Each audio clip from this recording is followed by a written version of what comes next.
జై శ్రీమన్నారాయణ. అస్మద్గురుభ్యో నమ. హంసాయ దహ్రనిలయాయ నిరీక్షకాయ కృష్ణాయ మృష్టయశసే నిరుపక్రియాయ సత్సంగ్రహాయ భవపాంధనిజాశ్రమాప్తా వందే పరీష్టగతయే హరయే నమస్తే. ఓ శ్రీహరి, సూర్యరూపముగాను నీకు నమస్కారము. ఆనంద స్వరూపుడవగు నీవు ప్రాణుల హృదయాకాశములో సాక్షి చైతన్యమై నివసించుచున్నావు. ఉజ్వలమవు కీర్తిగల నీకు ఆది లేదు. సత్పురుషులు నిన్నే ధ్యానమందు గట్టిగా పట్టుకొనుదురు.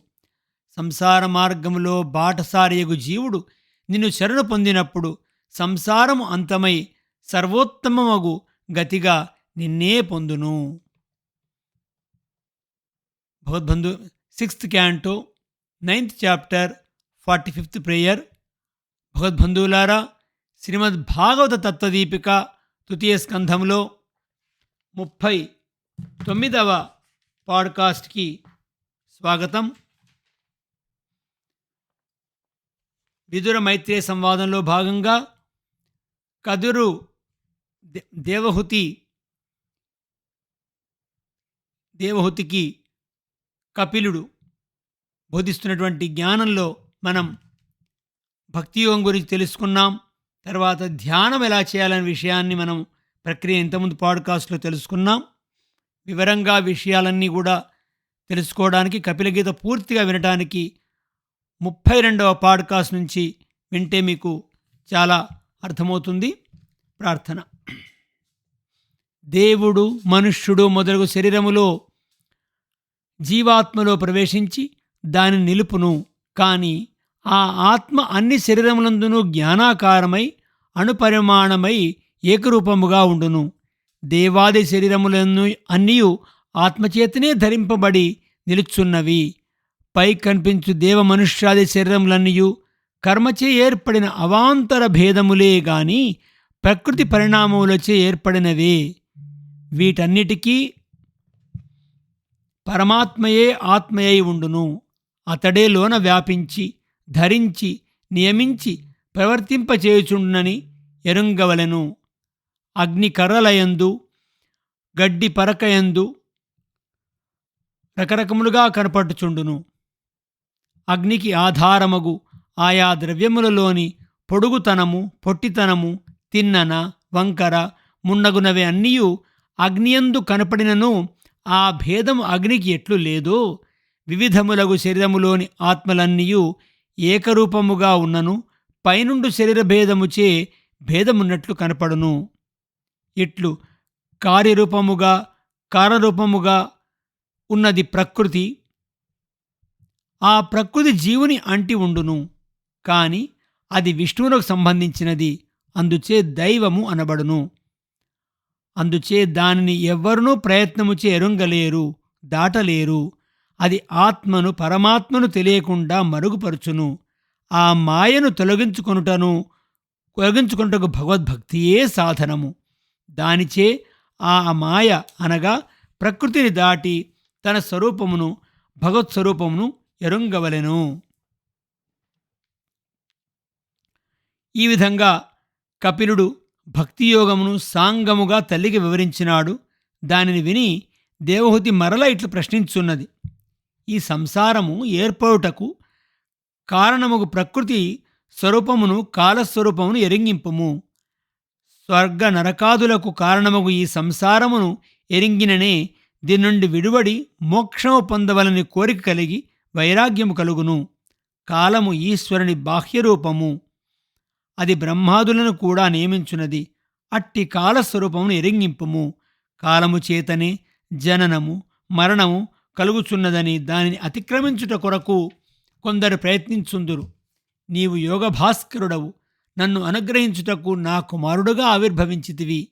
కొంతకాలము ఉండిపోయేడి ఈ శరీరమే తాను అనియు భగవత్పరతంత్రుడగు తాను స్వతంత్రుడనియు అజ్ఞానముచే జీవుడు భావించుచున్నాడు. దానిచే అతను తనను గూర్చి పరమాత్మను గూర్చి యథార్థ జ్ఞానము లేని వాడగుచున్నాడు. దానిచే కర్మలు ఆచరించి స్వర్గమును నరకమును పొందుచు ఆ కర్మలయందు ఆసక్తిగల బుద్ధితో అలసి అపారముగు సంసారములో నిద్రించుచున్న జీవులను మేలుకొనుటకు నీవు సురుడుగా ఆవిర్భవించి జ్ఞానము ప్రకాశము రొసంగుచున్నావు. దేవహూతి అడిగిన ప్రశ్నకు సమాధానంగా కపిలుడు ఆనందించిన వాడై తల్లికిట్లు బదులు పలికెను. అమ్మా, పురుషులకు సత్వరజస్తమో గుణములు సహజములు. వానిచే వారు ప్రవర్తించడి మార్గములు భిన్నముగా ఉండును. లోకములో జీవము లేని పదార్థములు కొన్ని, జీవము లేని పదార్థముల కంటే జీవము గల శరీరము కలవారు శ్రేష్ఠులు. భూమి మొదలగునవి అట్టి చైతన్యము కలవి. చైతన్యం లేని వారికంటే చైతన్యము గలవారు, జ్ఞానము గలవారు శ్రేష్ఠులు. వారికంటే ఇంద్రియ వ్యాపారములు గలవి శ్రేష్టములు. ఇంద్రియ వ్యాపారములు వృక్షములకు కూడా ఉన్నవని మహాభారతం చెప్పినది. దానికంటే స్పర్శేంద్రియము పనిచేయు ప్రాణులు శ్రేష్ఠులు. అంతకంటే రసేంద్రియం బావుగా పనిచేయు చేపలు మొదలగునవి శ్రేష్ఠులు. జంతువులలో అనగా తిరియక్కులలో తుమ్మెదలు మొదలగునవి వాసనను ఎరుంగగలిగినవి. కాకులు మొదలగునవి రూపమును ఎరుంగగలిగినవి. సర్పములు మొదలగునవి శబ్దమును ఎరుంగగలిగినవి. ఈ విధంగా ఒక్కొక్క ఇంద్రియమే ప్రధానముగా పనిచేయు వాటికంటే రెండు వైపులా దంతములు గలవి శ్రేష్టములు. వానిలో 4 పాదములు గలవి శ్రేష్టములు. పాదములు గల వానిలో 2 పాదములు గలవి శ్రేష్టములు. అనగా మనుష్యుడు శ్రేష్ఠుడు. ఆ మనుష్యులలో బ్రాహ్మణాది వర్ణములో బ్రాహ్మణుడు శ్రేష్ఠుడు. బ్రాహ్మణులో వేదమును అధ్యయనము చేయువాడు శ్రేష్ఠుడు. వేదం అధ్యయనము చేసి దాని అర్థమును ఎరింగిన వాడు వేదమును నేర్చుకున్న వానికంటే శ్రేష్ఠుడు. అర్థమును ఎరింగిన వానికంటే మీమాంస చదివి సంశయం తీర్చువాడు శ్రేష్ఠుడు. వానికంటే విషయములందు సంగము లేనివాడు శ్రేష్ఠుడు.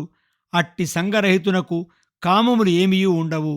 తాను కర్మలను ఆచరించియు ఆ కర్మల ఫలితమును భగవానుకు అర్పించిన వాడు శ్రేష్ఠుడు. ఆచరించడి కర్మలనే కాక తాను కూడా భగవానునికే చెంది భగవాను కొరకే ప్రవర్తించున్నానని ఎరింగిన వాడు శ్రేష్ఠుడు. అట్టివాడు తన శరీర రక్షణము గాని ఆత్మరక్షణము గాని తాను చేసుకుందునని భావింపడు. ఎల్లప్పుడూ తనకు భగవానుతో గల సంబంధమును భావించుతూనే ఉండును. అట్టివాడు జ్ఞాని. వాడు నాకే ఆత్మ అయినవాడు. వానికంటే అధికుడు వేరొకడు లేడు. నేను తనకు రక్షకుడునని, నేనే తనలో ఉండి నియమించి వర్తింప చేయుచున్నానని తన రక్షణ భారము నాయందర్పించి తాను ఆచరించు కర్మలన్నింటినీ నాయందే అర్పించినవాడు అందరికంటే శ్రేష్ఠుడు. అట్టివాడు తాను ఏ వ్యాపారమును చేయువాడును గాని భావించి కాను అని భావించి అభిమానము లేనివాడై ఉండును. చేతనాత్మకమగు జగత్తు అంతయు బ్రహ్మాత్మకమని ఎరింగి అన్నిటినీ సమానముగా చూచును. సర్వభూతములను అతడు మనసులో గౌరవముతో ఆదరించి నమస్కరించును. జీవులలో అంతర్యామిగా భగవానుడు అన్ని శరీరములో ఉన్నాడని అతడు గుర్తించును. ఇట్టివాడే భక్తులలో గొప్పవాడు. ఓ దేవహూతి, ఇంతవరకు నీకు భక్తియోగమును జ్ఞానయోగమును వివరించి తిని. ఈ రెంటిలో ఆత్మను ఉపాసించుట జ్ఞానయోగము. అది 3 విధములుగా ఉండును. జీవాత్మ అనగా ప్రత్యేగాత్మ బ్రహ్మాత్మకముగా కాక స్వతంత్రమని ఉపాసించుట. 2 భగవానుని ఉపాసించుట అంగముగా జీవాత్మను ఉపాసించుట. 3 తన ఆత్మలో బ్రహ్మ ఆత్మగా ఉన్నాడని బ్రహ్మాత్మకముగా ప్రత్యేగాత్మను ఉపాసించుట. మొదటి ఉపాసనముచే ఆత్మస్వరూప దర్శనమే అగుడు కాని భగవత్ప్రాప్తి కలగదు. రెండవ దానిచే భగవత్ప్రాప్తికి సాధనముకు భగవద్భక్తి కలుగును. ప్రకృతి కంటే వేరైన ఆత్మస్వరూపము బ్రహ్మ ఆత్మగా కలది. బ్రహ్మకు శరీరముగా తన ఆత్మను ఉపాసించుట మోక్షమునకు సాధనము. ఇంతవరకు నీకు భగవద్ ఉపాసనము ప్రత్యేగాత్మ ఉపాసనము కూడా వివరించి తిని. ప్రధానము అనబడి ప్రకృతి, పురుషుడు అనబడి జీవుడు కూడా బ్రహ్మకు శరీరం వంటి వారే. వానిచే ధరింపబడి వానిచే నియమింపబడువారే. వీరిని ప్రేరణ చేయనది దైవము అనగా భగవాను సంకల్పము, దాని నిమిత్తము జీవుల కర్మ అనగా అదృష్టము. ఇవన్నీ భగవద్రూపములే. వీటన్నిటికంటే వేరైనది కాలము. కాలము కనుక సకల భూతములకు రూపములలో భేదములను కలిగించుచున్నది అనగా సకల భూతములను పరిణమింపజేయుచున్నది. కాలరూపియగు